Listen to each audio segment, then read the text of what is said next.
사랑하는 성도 여러분, 여러분은 미움받을 용기가 있으십니까? 아무도 없으시군요. 그러나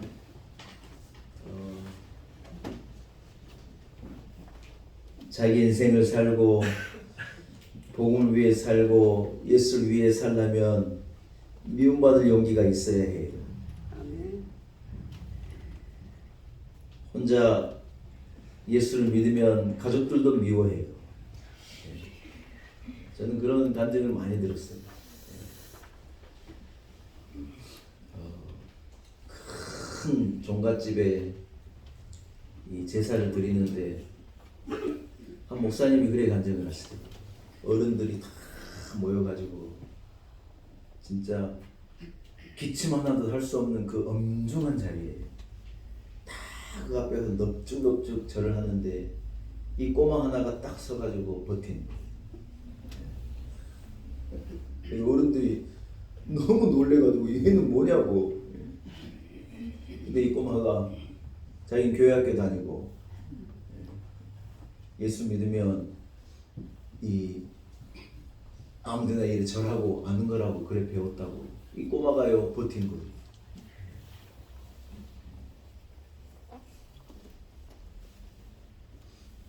미움 정도가 아니고 맞아 죽을 위기인 거 맞아 죽을 위기. 그래가지고 제사가 끝나고 아버지한테 끌려가가지고 세상에 나무에 묶여가지고 죽도록 맞았다는 거예요. 이야, 무섭습니다. 그 얘기 들으니까 진짜 나무에 매달려가지고 움직이도 우리가 도망이라고 아버지가 때리면 도망이라고 가야 되는데 세상에 얘를 묶어놓고 죽도록 때리더라는 거. 안 죽은 게 다행일 정도로. 근데요 그 다음 제사에도 버텼다는 거. 또 버티고 또 버티고. 나중에는요 저놈 이상한 놈이니까 내버리더라고. 예외 열외 해가지고 아니 세상에. 베드로와 사도들이 체포가 되어서 지금 사내들인 공회 앞에 서 있는 것입니다. 재판장 앞에 서는 것은 예나 지금이나 두려운 일이죠, 여러분.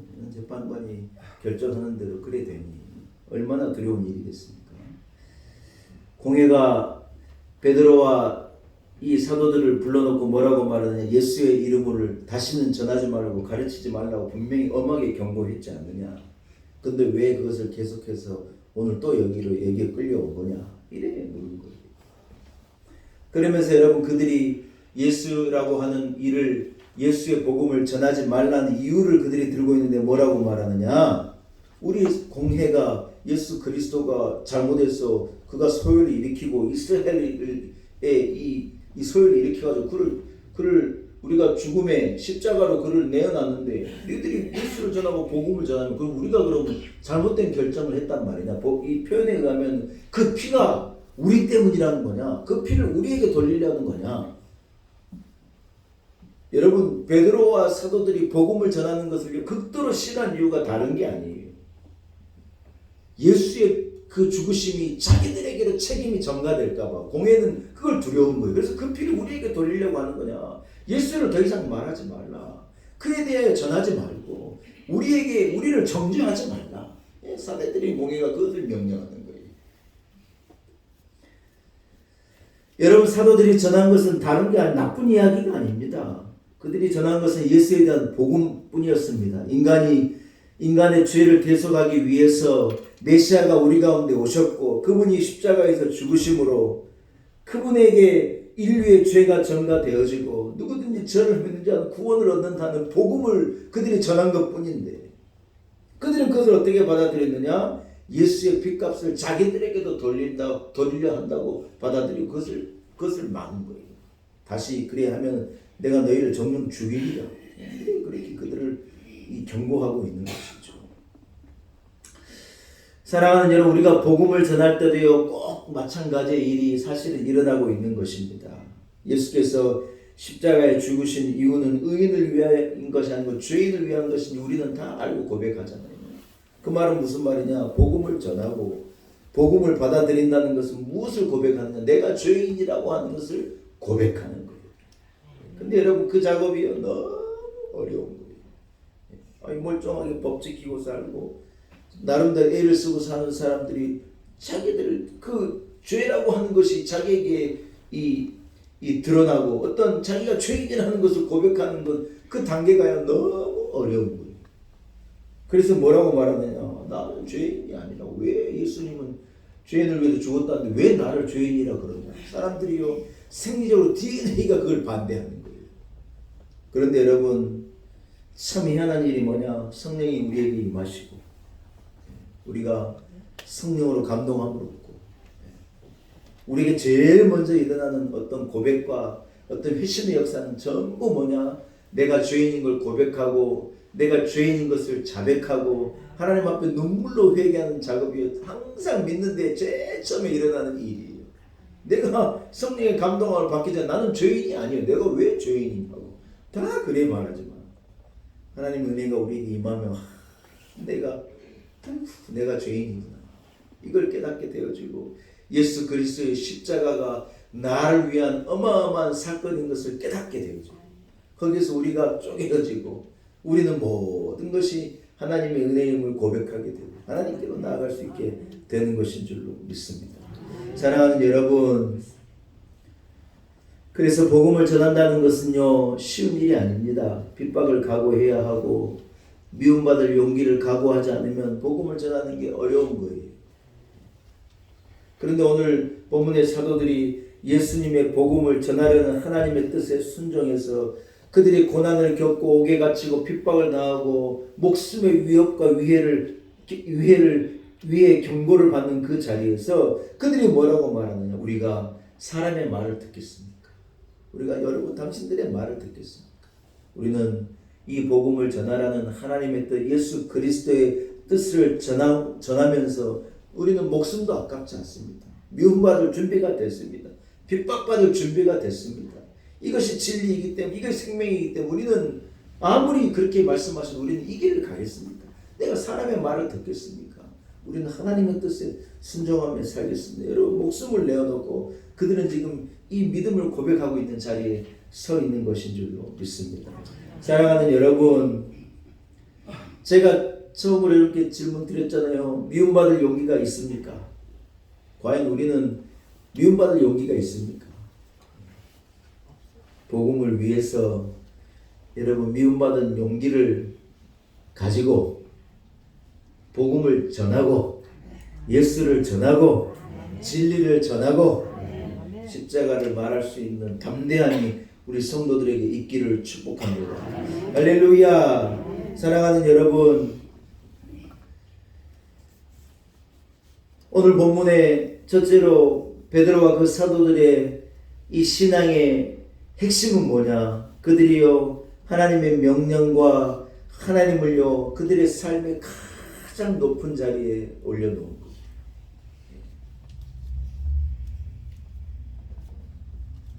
미움받은 용기를 가지고 그들이 하나님의 말씀에 순종할 수 있었던 그 첫째 이유가 뭐냐? 최고의 자리에 하나님을 모시고 있었기 때문이라.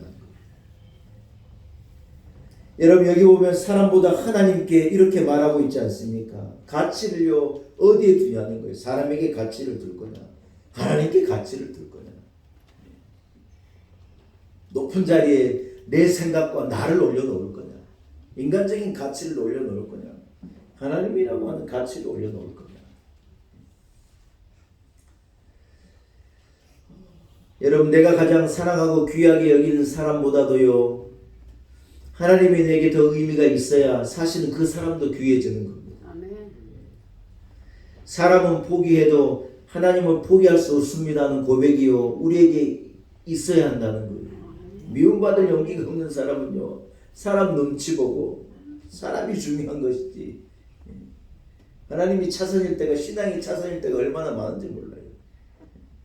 어떤 사람은요 정반대도 있어요. 어떤 미운 사람 때문에요 저 사람 꼴 보기 싫어가지고 나 교회 안 가겠다 그래요. 뭐냐, 그거는 하나님보다요 미움받는 미움을 앞세워버리는 거예요. 자기 성질을 앞세우고 하나님보다 그 사람을 더 앞세우고 알고 나 저 사람 때문에 교회 못 나가겠다는 거예요. 그것도 순서가 바뀐 거예요.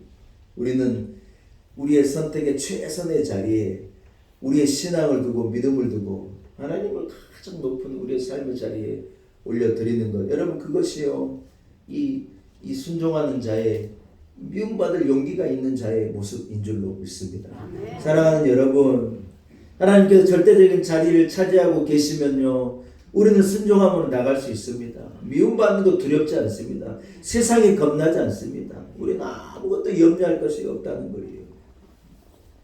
입법과 사법과 행정의 모든 권력을 꽉 잡고 있는, 사람을 죽이기도 하시고 살리기도 할 수 있는 사내들인 공의 앞에서 이들이 사도들이 담대할 수 있는 이유가 뭐예요? 다른 게 아니에요. 하나님이 주신 사명이 제일 윗자리고 내게 하나님이 귀한 것이지, 내가 당신들 눈치 보고 사람이 내게 말하고 뭐 위협하는 것이 우리가 걱정이고 무섭겠습니까? 여러분 하나님을 절대 가치로 그들이 인정해드리고 있는 거라는 거예요.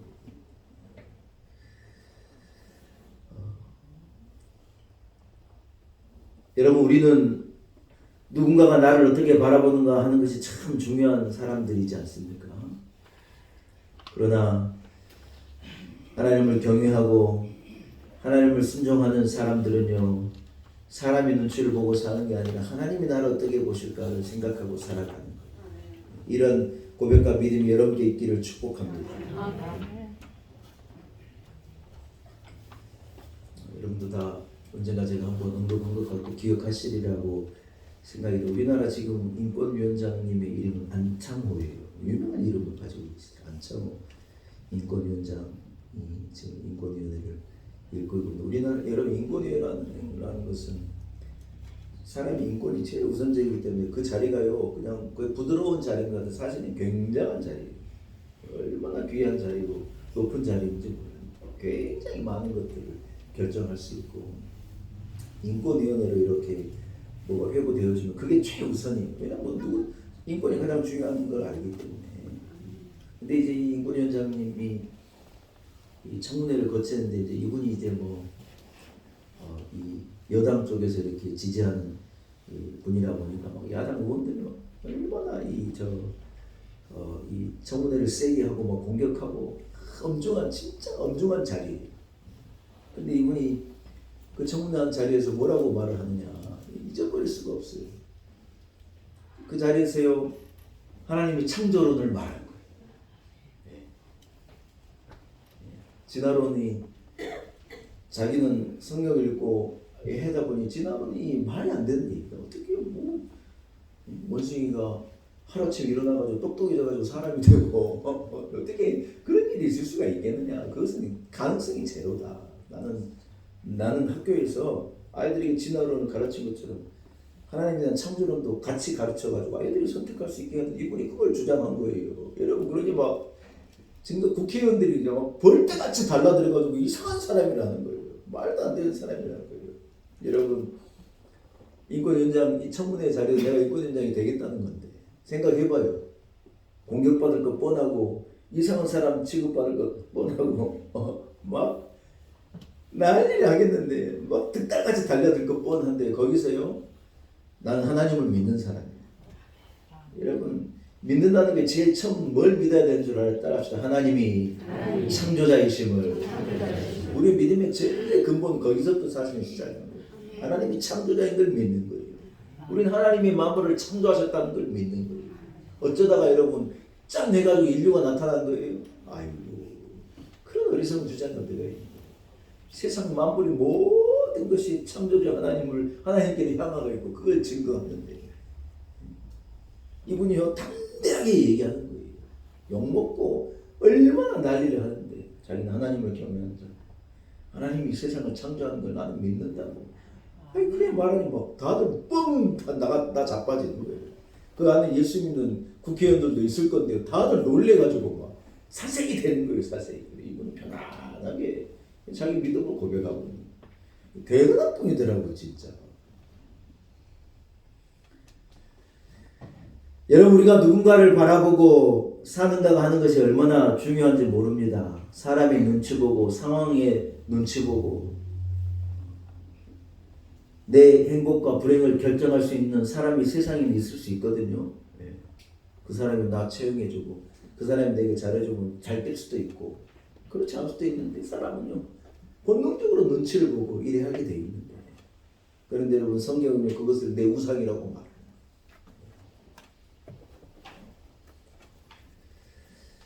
사랑하는 여러분, 하나님께 순종한 사람의 특징은요, 내 삶의 가장 위의 자리에 하나님을 모시고 있는 삶인 것입니다. 그것이 물질이 됐든지 뭐 힘이 됐든지 내가 생각하는 어떤 가치 어떤 것보다도 내가 내 하나님을 가장 높은 자리에 올려놓을 수 있는 사람은 신앙의 사람이고 순종의 사람인 줄로 믿습니다. 여러분 영국의 낭만주의 이 시인의 대표적인 사람이 바이런이에요.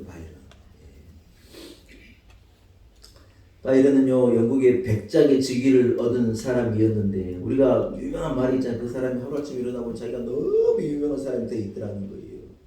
그가 쓴 저 시를 저도 대학에서 공부를 하고 있는데 얼마나 그 시가 아름답고 그 시가 얼마나 이 사람들을 감동시키고 하여튼 지금으로 보면 BTS 같은 유명한 K-pop 스타 같은 하여튼 영국과 그때 그 귀족들과 그 많은 사람들이 신금을 울리고 그 몇 줄 쓴 시를 가지고 얼마나 사람들에게 감동을 주고 인기가 있었던 이 시인이 누구냐면 영국의 낭만주의 유명한 시인 바이런이에요. 모든 사람들에게 그의 어떤 시적 표현을 통하여서 극찬을 받고 인기를 얻고 사람들이 그 사람 한번 만나는 것을요 그렇게 고대하고 그 소녀들이요 바이런은 손 한 번 잡아보는 것이 모두의 소원일 정도로 아주 인기가 있는 유명한 사람이었다. 여러분 근데요 제가 들어본 이 사람이요 조각 같은 미남이었대요. 표정 관리하시느라고 애쓰시는데 그렇게 잘생긴 아주 잘생긴 청년으로 그렇게 이 인기가 있어가지고 이 어떤 시를 가지고 사람들이 감동을 주는 사람이 생긴 것도 잘생겼어요. 참 얼마나 인기가 있었냐는 거예요. 사냥에 능하고 승마에 능하고 여러분 연인을 만나기 위해서 영국의 해협을 막 해협으로 건넜다 정도로 아주 이 낭만적인 그런 삶이라 인기도 있고 명예도 있고 돈도 있고 그러니까 그렇게 화려한 삶을 살았다는 거예요. 이태리의 베네치아라고 하는 곳에 가가지고요 200명의 연인과 사랑을 나눴다.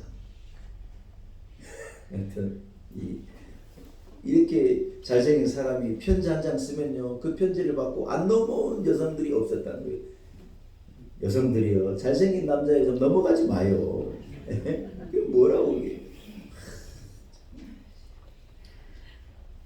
그런데 여러분 이분이 36살에 작고했는데 그가 마지막에 어떤 자기 인생을 이렇게 정리하면서 그 인생에서 그가 이렇게 표현한 거예요. 인생은 벌레 같은 것이야. 국가도 가정도 사랑도 문학도 낭만의 시도 다 무용지물이야. 나는 지금 심히 외롭다. 이것이요 마지막에 자기 인생이라는 회고예요. 인생은 벌레 같은 거야. 여러분 자기 자신을 위해서 삶을 살면요 내 인생은 벌레 같은 것으로 결론이 나게 돼 있는 거예요. 누구나 그 길을 가는 거예요. 좋은 데 살고 뭐 높은 자리에 올라가고 인기가 있고 모두가 내 한마디에 막 반해가지고 다 난리고 내 한번 만나보려고 난리인데 사실 그의 인생은요 자기가 자기 인생을 볼 때 그 낭만주의 대단한 시인이 자기 인생을 뭐라고 표현하는 니는 벌레다 벌레. 인생은 벌레 같은 거라는 거예요. 사랑하는 여러분 우리가 귀한 것을 추구하고 꿈꾸는데요 그것이 하나님의 뜻에 합당하지 않고 하나님 앞에 소중한 것이 아니면 하나님이 귀히 여기시는 것이 아니면 여러분 결국 아무것도 의미 없는 벌레 같은 인생인 것이 우리의 삶일 수밖에 없다는 말이지 않겠습니까? 아멘. 우리는 여러분 돈 있으면 행복할 것 같고 힘이 있으면 행복할 것 같고 뭐 남들 친구가 많고 사람들이 내 주변에 있으면 외롭지 않을 것 같은데 여러분 전혀 그렇지 않다는 거예요. 하나님을 떠난 인생 하나님을 가장 우선에 두지 않는 인생은요 그 길이 절망적이고 사람이 있으나 외롭고 가졌으나 빈궁하고 사람들은 행복할 거라 말하는데 자기는 전혀 행복하지 않은 삶이 살아갈 수밖에 없다는 거예요. 여러분, 우리 인생의 최고의 자리에 누가 계십니까? 우리의 삶의 우선의 자리에 사실은 하나님이 계시기를 축복합니다. 여러분의 최고의 가치의 자리에 우리 하나님을 믿는 믿음이 있기를 원합니다. 우리의 목적이 하나님의 영광이기를 간절히 소원합니다. 할렐루야. 사랑하는 여러분, 인생의 최고의 자리에 우리 하나님을 모시는 사람이요 진짜 성공한 사람이라는 거예요. 진짜 복된 사람이라는 거예요. 이런 은혜가 우리 성도들에게 있어지기를 축복합니다.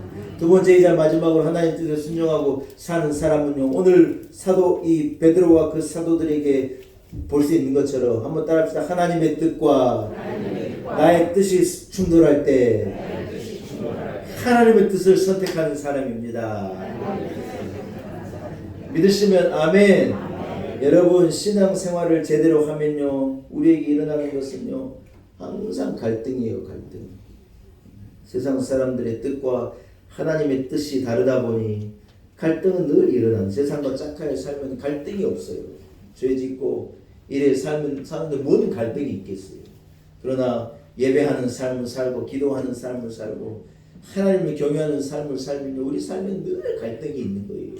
왜냐하면 하나님이 우리에게 원하시는 길이 있고 어떤 게 의롭고 바른 것이라는 걸 우리가 알게 되는데요. 그 길로 못 가니 계속 마음속에서는 괴로운 거예요.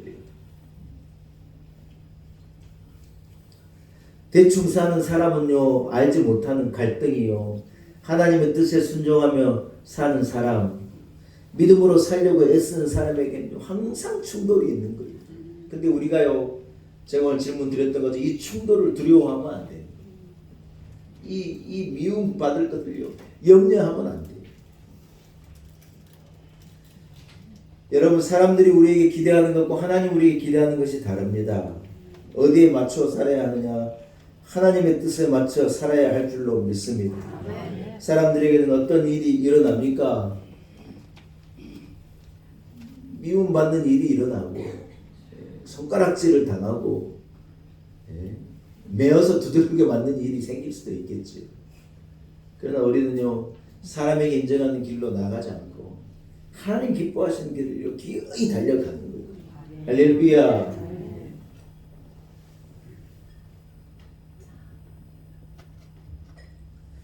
제가 아는 한 권사님이 시집을 갔는데 유명한 종갓집 맏며느리로 시집을 간 거예요.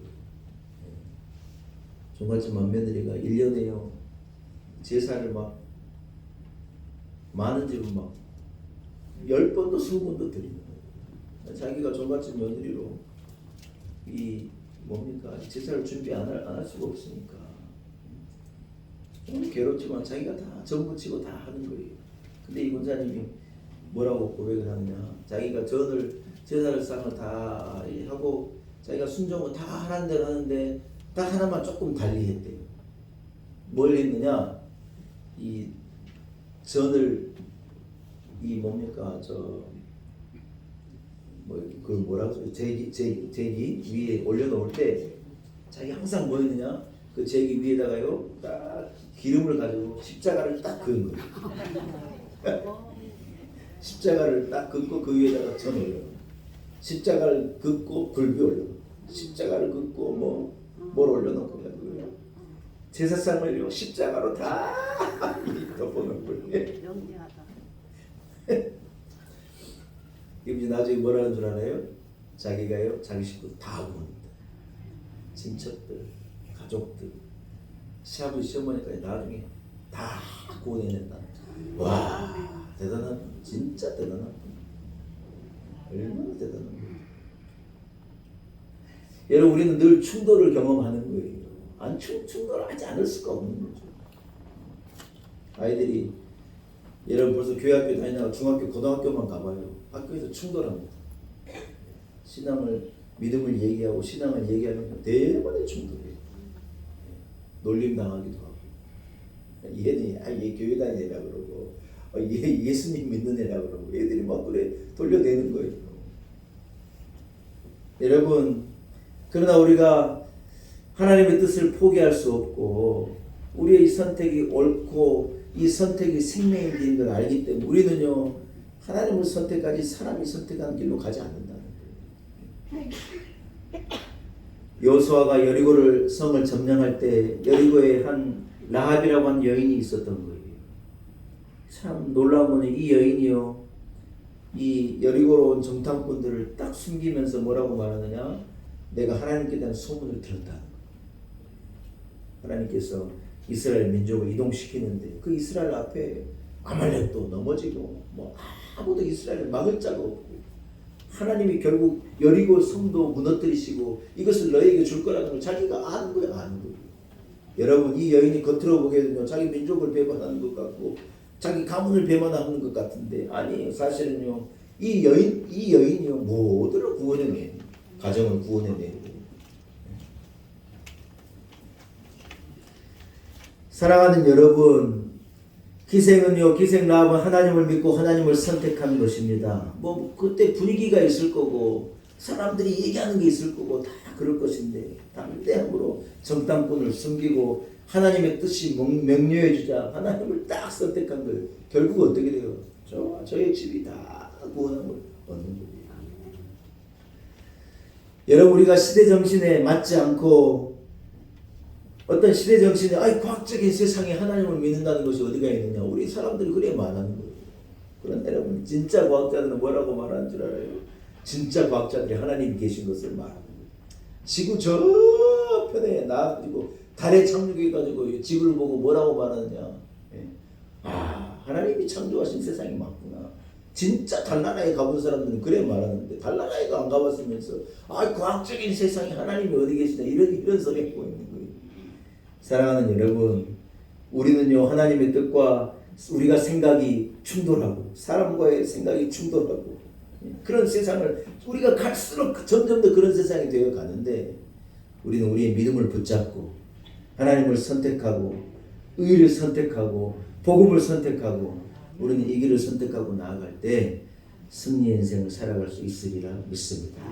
말씀을 한번 정리하겠습니다. 오늘 베드로와 그 사도들이요 엄한 자리에 재판장의 자리에 서는 거예요.